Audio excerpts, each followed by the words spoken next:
बिस्मिल्लाहिर्रहमानिर्रहीम। मैं मोहम्मद आमिर सर। तुलबा, हमने आखिरी लेक्चर के अंदर कुदरती आफात और उसके हुस्न इंतज़ाम के बारे में पढ़ा था। इस लेक्चर के अंदर हम कुदरती आफात में से एक कुदरती आफत सैलाब के बारे में पढ़ेंगे, जहाँ पर सैलाब एक ऐसी सूरत हाल है जो सारी दुनिया के अंदर ये कुदरती आफत पाई जाती है। कमोबेश तमाम ममालिक के अंदर सैलाब की हालत होती है। सैलाब किस वजह से वाक़ होता है? जब बहुत ज़्यादा बारिश होती है तो जितने भी तालाब है, नदियाँ, ये पूरी तरीके से भर जाती है, और जब ये भरने की वजह से इसके किनारे झलक जाते हैं और सैलाब की सूरत हाल पैदा होती है, और वही पानी शहरों और देहातों के अंदर और आबादी वाले इलाकों के अंदर चला जाता है। अब इसके अंदर वहाँ की जो गवर्नमेंट होती है, अगर वो पानी के निकासी का इंतज़ाम सही तरीके से नहीं करती है तो सैलाब की सूरत हाल पैदा होती है। अब सैलाब के बहुत सारे नुकसान होते हैं। सबसे पहला नुकसान ये होता है कि इंसान की जानी वो माली जो होता है वो सबसे ज्यादा नुकसान होता है। कई सारे लोगों की जान चली जाती है, सैलाब के अंदर बह जाते हैं, और उनका माली नुकसान भी होता है। घर बह जाते हैं, मवेशी बह जाते हैं, खेती बाड़ी जो है वो बर्बाद हो जाती है, और मुख्तलिफ अमराज जन्म लेते हैं। जहाँ पे ज्यादा पानी जमा होता है, कई दिनों तक वो पानी नहीं निकाल पाते, तो वहाँ पर डेंगू और मलेरिया जैसी वबाई अमराज भी पाई जाती है। और इसके अलावा बहुत सारे नुकसानात गवर्नमेंट को होते हैं, जैसे कि आमदरफ जब रुक जाता है तो उस आमदरफ के रुकने की वजह से टैक्सेस रुक जाते हैं जो गवर्नमेंट वसूल करती है। इसकी वजह से भी, सैलाब की वजह से बहुत ज्यादा तुलबा, अभी हम आंधी के बारे में पढ़ेंगे कि आंधी किस वजह से आती है, आंधी की वजूहत कौन सी है। तो हवा के अंदर मौजूद कम या ज्यादा दबाव के पट्टे के अंदर जो तब्दीली वाक़ होती है, जो हमारे अतराफ जो हवा है उसमें तब्दीली वाक़ हो रही है, लेकिन वो हवा कौन सी है? कम दबाव और ज्यादा दबाव के पट्टे। इस चीज को आपको याद रखना है कि कम दबाव और ज्यादा दबाव के पट्टे के अंदर जो तब्दीली वाक़ होती है उसकी वजह से मौसम के अंदर तब्दीली वाक़ होती है, और जो मौसम के अंदर तब्दीली वाक़ होती है तो तेज और तंद हवाएं चलती है, और इसी की वजह से आंधी होती है। तो इसकी डेफिनेशन, आंधी किस वजह से वाक़ होती है कि हमारे अतराफ जो हवाएं होती है वहां पर कम दबाव और ज्यादा दबाव के पट्टे के अंदर जो तब्दीली वाक़ होती है उसकी वजह से मौसम में तब्दीली वाक़ होती है, और मौसम में तब्दीली वाक़ होने की वजह से तेज और तंद हवाएं चलती है, इसी वजह से आंधी वाक़ होती है। कहीं पर भी टोर्नेडो अमेरिका के अंदर आता है या आंधी चलती है कहीं भी दुनिया में, तो वहां पर तेज और तंद हवाओं के गोल गोल जो गिलाफ की तरह जो आंधियां चलती है उसी को हम आंधी कहते हैं। अभी हम आग के बारे में पढ़ेंगे। या तो जो आग कुदरती तौर पे लगती है जंगल के अंदर, या इंसानी जराई की वजह से लगती है, उसे हम जंगल की आग कहते हैं। ये सिंपल एक डेफिनेशन है कि या तो कुदरती तौर पे आग लगेगी या किसी इंसान की वजह से, इंसानी वसाइल की वजह से या इंसानी जरिए की वजह से आग लगेगी। इसे हम आग कहते हैं, आग के वसाइल कहते हैं। अभी हम जो बात करेंगे, कुदरती आफत तो आ चुकी है, लेकिन इस कुदरती आफत से बचने के तदाबीर कौन कौन से हमें करना है। सबसे पहले तदबीर, हमें इंफॉर्मेशन चाहिए कि कहीं पर कुदरती आफत हम तक पहुंच तो नहीं रही है, तो खबरों पे नजर रखना है। या तो रेडियो से आप खबरों पे नजर रखिए, टीवी से खबरों पे नजर रखिए, सबसे पहली बात। दूसरी बात यह है कि बैटरी पे चलने वाले आलात अपने घर पे रखना है, जैसे कि चार्जिंग वाली लाइट हो गई, चार्जिंग वाले पंखे हो गए, या फिर ऐसी बहुत सारे मुख्तलिफ, या जनरेटर हो गया, ऐसी कुछ चीजें हमारे घर पे मौजूद होना चाहिए जो कुदरती आफत के वक्त हमें काम आ सके। तीसरी चीज, हमारे पास ऐसे मुख्तलिफ जराए होना चाहिए।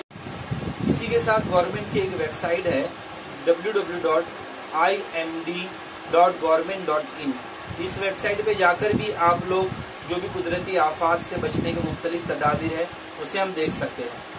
नेक्स्ट पॉइंट ये है, अगर कहीं पर चट्टान खसकने के वाकयात होते हैं, इस तरीके से जो मुंबई के बाहर सफर करते हैं, पूना के लिए सफर करते हैं, अहमदनगर के लिए सफर करते हैं, तो हम जिस बस से जाते हैं, खास तौर पे बारिश के वक्फे के अंदर, बारिश के सीजन के अंदर, तो वहाँ पे चट्टाने खसकने के बहुत सारे वाकयात होते हैं। चट्टाने खसकने के वाकयात की वजह से जो बहुत सारे आमदरफ रुक जाती है, उस वक्त हमें कौन सी एहतियाती तदाबीर इख्तियार करना चाहिए। ऐसे पहाड़ी इलाकों पर जाने से गुरेज करना चाहिए। कहीं चट्टाने खसक रही हो तो बिल्कुल ही आप चट्टानों के करीब बिल्कुल ही ना रहे, और ऐसे मुकामात पर आमदरफ बिल्कुल ही ना करें। अगर दूसरी कुदरती आफत है सैलाब की, ऐसी कुदरती आफत के अंदर जहाँ पर नदी के किनारे जहाँ से कटना शुरू होते हैं और पानी बहना शुरू होता है और वो शहरों में दाखिल होता है, रिहायशी जगहों पे दाखिल होता है, सड़कों पे दाखिल होता है, तो ऐसे वक्त में आप बिल्कुल ही नदी के किनारे बिल्कुल ना जाए, जहाँ पर समंदर है उसके करीब बिल्कुल ना जाए। हाई टाइड होता है कहीं कहीं और वहाँ पे लंबी लंबी बड़ी बड़ी जो है समंदर की लहरें होती है, तो गवर्नमेंट भी, पुलिस भी आपको उस जगह जाने के लिए बिल्कुल मना करती है। तो आपका भी ये काम। अभी हम एक एहतियाती तदाबीर देखेंगे उन लोगों के लिए जिनकी स्किन जल जाती है या आग के अंदर हल्की सी जो अगर स्किन जल गई, उसके बारे में हमें क्या करना है।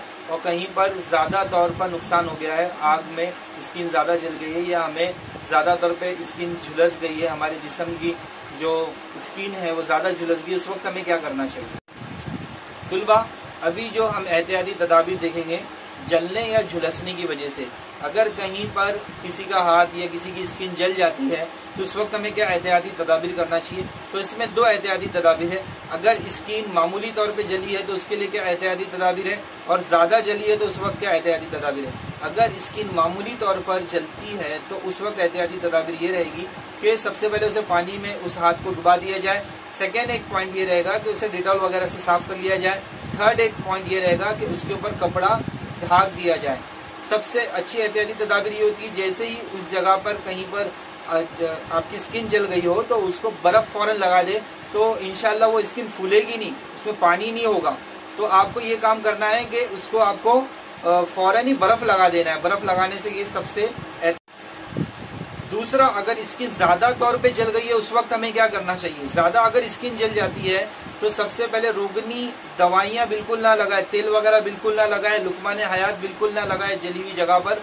फौरन डॉक्टर को कॉल करे, सबसे पहले उसे नफ्सियाती सहारा दे।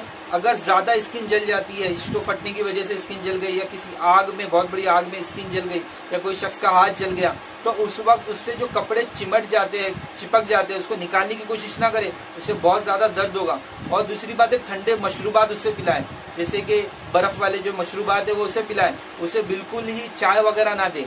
ये आपको एहतियाती तदाबीर रखना है। फौरन डॉक्टर को कॉल करें और जो बर्फ वाला जो फॉर्मूला है उससे जरूर अप्लाई करें। ये हमें उन लोगों के लिए करना है जो बहुत ज्यादा जल गए हैं और उन्हें दिलासा देते रहना है। अभी जो है कुदरती आफत के अंदर है लू लग जाना। लू लगना एक आम चीज है गर्मियों के मौसम के अंदर।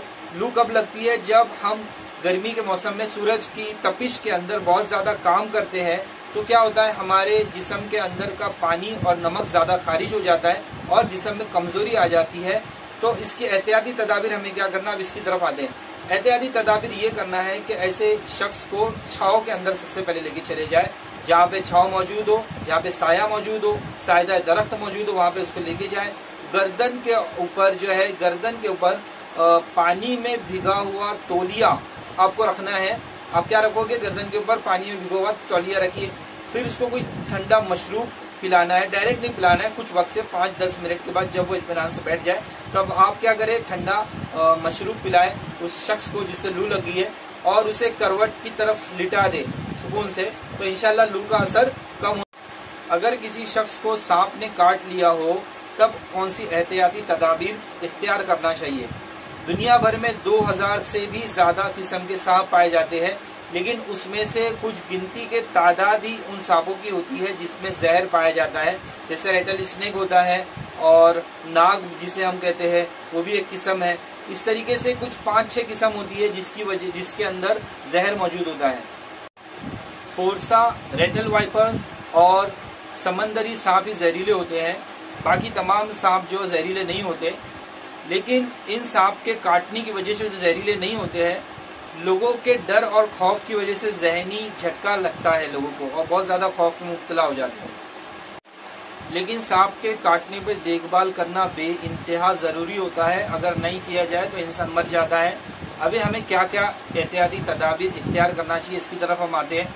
सबसे पहले सांप नजर आने पर आपको उसे मारना नहीं है, आपको फॉरेस्ट डिपार्टमेंट को कॉल करना है, फोन करना है, बताना है कि ये सांप हमारे यहाँ पर आ चुका है। अब दूसरी एहतियाती तदाबीर, जहाँ पे सांप ने काटा है वहां पर पानी से आप अच्छी तरीके से उस जगह को धोएंगे इत्मीनान। और दूसरी चीज ये है कि जहाँ पे सांप ने काटा है उस जगह के थोड़े ऊपर की जानिब आपको मजबूती से बांध देना है कपड़े से, ताकि जो जहर है वो ऊपर की जानिब ना चढ़े। और फौरन आपको तबई इमदाद हासिल करना है। और गवर्नमेंट के बहुत सारे हॉस्पिटल्स के अंदर इन जहर का इलाज मौजूद होता है। आप प्राइवेट हॉस्पिटल में जाने की बजाय गवर्नमेंट हॉस्पिटल को प्रिफर करें और गवर्नमेंट हॉस्पिटल के अंदर जाकर आप इसका इलाज कर सकते हैं। अगर किसी बच्चे को खुदा ना खास्ता कुत्ता काट लेता है तो उससे क्या एहतियाती तदाबीर हमें इख्तियार करना चाहिए। अक्सर बच्चे क्या करते हैं, गली कूचे वगैरह में खेलते हैं और उनका ध्यान नहीं होता है कि करीब में दूसरे जानवर भी मौजूद है, या वो उन्हें छेड़ते हैं तो वो उनके ऊपर हमला करते हैं। तो जहाँ पर कुत्ता काटता है तो उससे जहर जो है, कुत्ते का जो दांतों के अंदर जो जहर होता है वो फौरन इंसान में असर करना शुरू कर देता है और उसकी वजह से उसके खून के अंदर आलूदगी पैदा होती है, जरासीम अंदर आ जाते हैं। सबसे पहले पोटाशियम परमैंगनेट, अगर सबसे पहले उसे पानी से हम धोएंगे उस जख्म को, फौरन डॉक्टर के पास जाएंगे और सादा महलूल वो आप जख्म पे डालोगे, कोई भी महलूल यानी कि पानी वगैरह डालोगे, और पोटाशियम परमैंगनेट अगर किसी के पास मौजूद है तो उससे भी उसको साफ किया जाता है। लेकिन उससे डॉक्टर का इंजेक्शन लेना बेहद जरूरी होता है। जिसे भी कुत्ता वगैरह काटता है तो डॉक्टर के इंजेक्शन के बिना तो बिल्कुल ही उसका इलाज मुमकिन नहीं है। तो आपको फौरन ही करीब के हॉस्पिटल के अंदर जाके डॉक्टर से इंजेक्शन लेना। अभी तुलबा इस सबक के इख्तिताम पर हम पहुंच चुके हैं और इसमें हमने क्या क्या चीजें सीखी है। हमने सीखी है मुख्तलिफ कुदरती आफात से बचने की एहतियाती तदाबीर सीखी है। हमने मुख्तलिफ घरेलू मसाइल, घरेलू जो भी आफतें आती है, खून निकलना, कटना, जलना, उससे बचने की मुख्तलिफ तदाबीर सीखी है। तो तुलबा आप लोग अपने बुक के अंदर इसे लिखेंगे और इस सवालात के जवाब इंशाल्लाह आपको नेक्स्ट लेक्चर में मैं बताऊंगा। और आपको इस चैनल को सब्सक्राइब करना है और शेयर भी करना है, इस चीज पे याद रखिए। अल्लाह हाफिज।